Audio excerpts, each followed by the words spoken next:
আসসালামু আলাইকুম। প্রিয় দর্শক, এই মুহূর্তে দেশের রাজনীতির অঙ্গনে সবচেয়ে আলোচিত দুটো বিষয় হচ্ছে জুলাই ঘোষণাপত্র এবং জুলাই সনদ। এই দুটো বিষয় আসলে কি বোঝেন কয়জন? মানে সাধারণ মানুষের কাছে যদি জিজ্ঞাসা করেন, ভাই জুলাই সনদ জিনিসটা কি, জুলাই ঘোষণাপত্র জিনিসটা কি, এবং এ দুটো হলে দেশের কি লাভ হবে, না হলে কি কি ক্ষতি হতে পারে, আপনি দেখবেন যে প্রায় অনেক মানুষের কাছ থেকে আপনি কোনো জবাব পাবেন না। মাঝখানে আমি সোশ্যাল মিডিয়ায় বেশ কয়েকটা ভিডিও দেখলাম। এই শাহবাগে যারা জড়ো হয়েছেন, রাস্তা বন্ধ করেছেন, এরকম দু একজনকে প্রশ্ন করা হচ্ছিল যে আপনাদের দাবিটা কি, এবং যতজনকে জিজ্ঞাসা করা হয়েছে, আমি যেটা দেখেছি আর কি, এটা ছিল একটা পত্রিকার একটা ওয়েবসাইটে, যতজনকে তারা জিজ্ঞাসা করেছে কেউ বলতে পারেনি তারা আসলে কেন এখানে একত্রিত হয়েছে। কিন্তু একত্রিত হয়েছে এবং তাদের এখানে অবস্থানের কারণে গাড়ি চলাচল বন্ধ হয়ে গেছে এবং তাদেরকে এক ধরনের আশকারাও দেওয়া হচ্ছে সরকারের পক্ষ থেকে যে তোমরা এটা করো। প্রথম দুদিন আশকারা দেওয়া হয়েছিল, পরে অবশ্য আজকে শুনলাম যে এটা অন্যরকম ঘটনা, তাদেরকে ওখান থেকে সরিয়ে দেওয়া হয়েছে।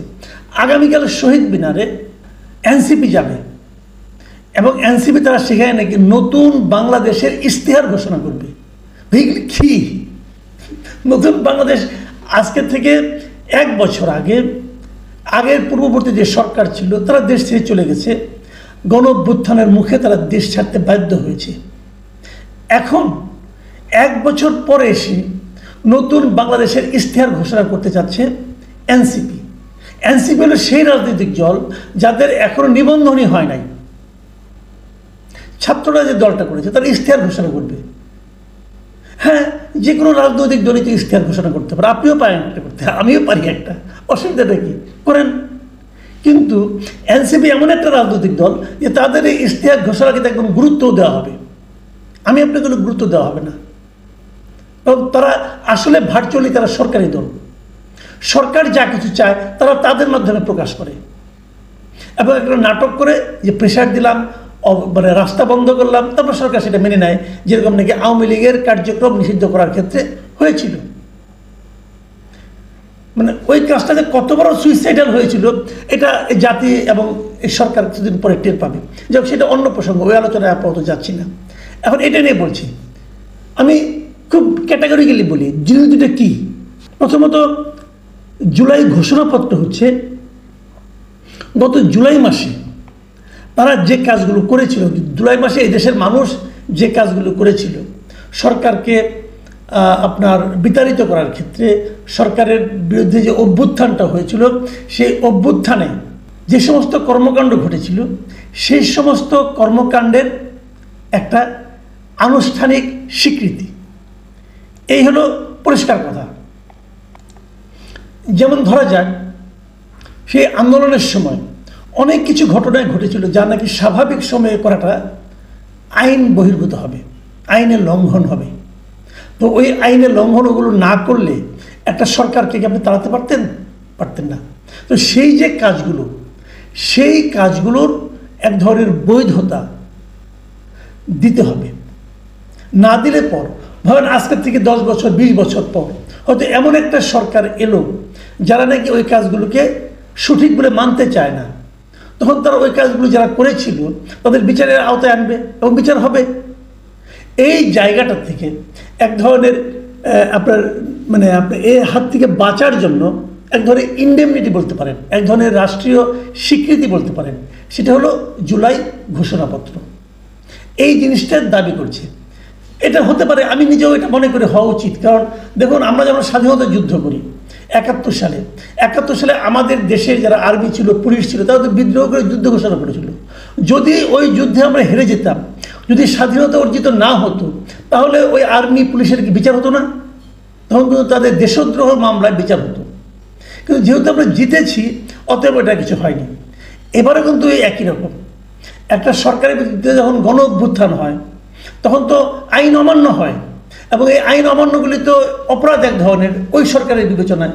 কাজে এইগুলির এক ধরনের আইনগত বৈধতা, সেটাই হচ্ছে জুলাই ঘোষণাপত্র। আর জুলাই সনদটা কি? জুলাই সনদ হচ্ছে এই যে গত কিছুদিন ধরে যে সংস্কার কার্যক্রম চলছে, বিভিন্ন দলকে নিয়ে বসতেছে এবং সেই বসে তারা ঠিক করতেছে যে কীভাবে দেশকে পরিচালনা করা হবে, কী কী নিয়ম নীতি করা হবে। তারা অনেকগুলি বিষয়ে এর মধ্যে ঐক্যমত্য হয়েছে, প্রায় 12টা বিষয়ে তারা একদম একমত হয়েছে।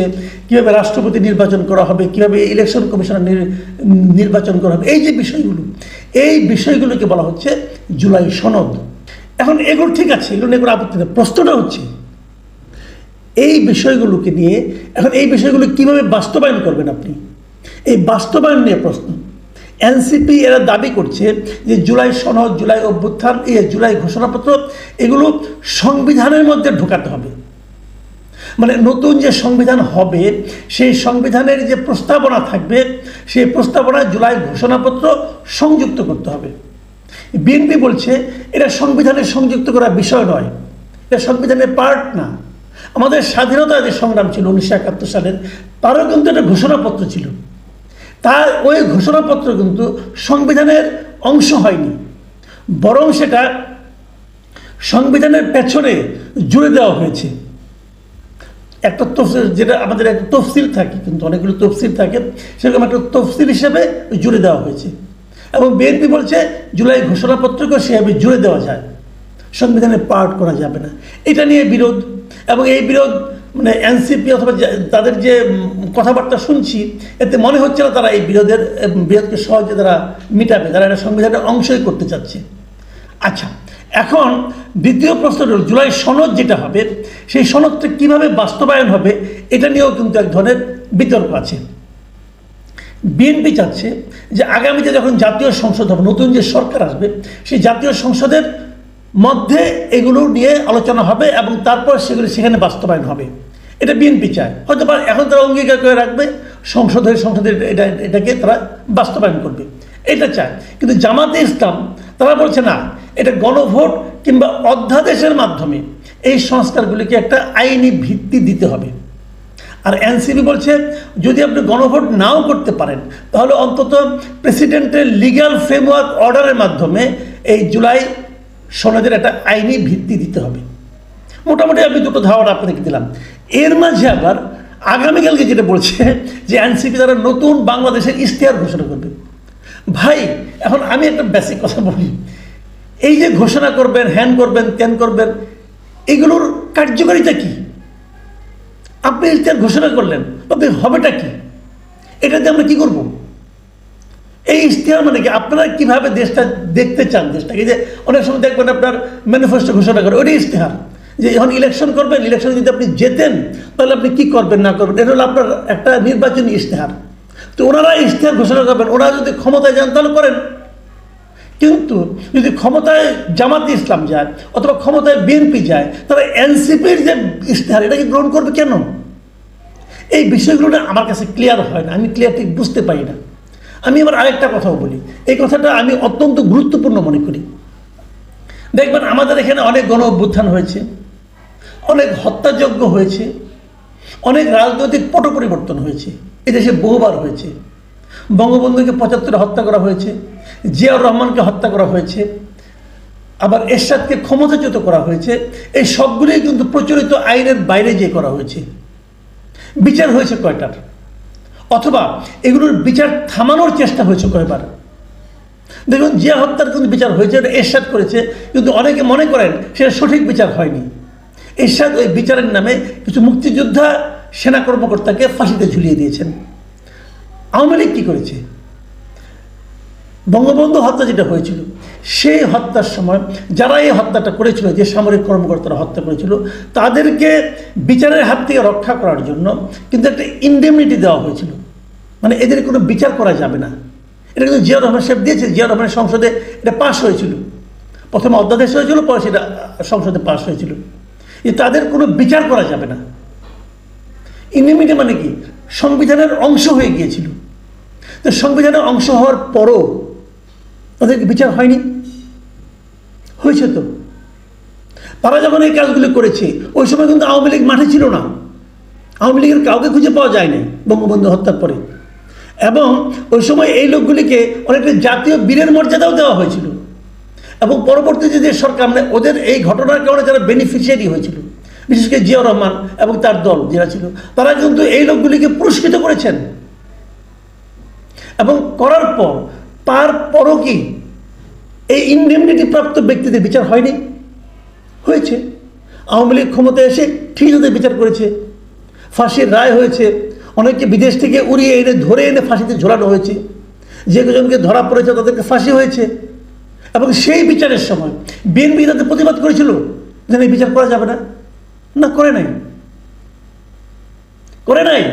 যারা সেই সুবিধা পেয়েছিল এই ঘটনার কারণে, তারা যে ঘটনা ঘটিয়েছিল, তারাও কিন্তু এই বিচারের কোনো প্রতিবাদ করে নাই।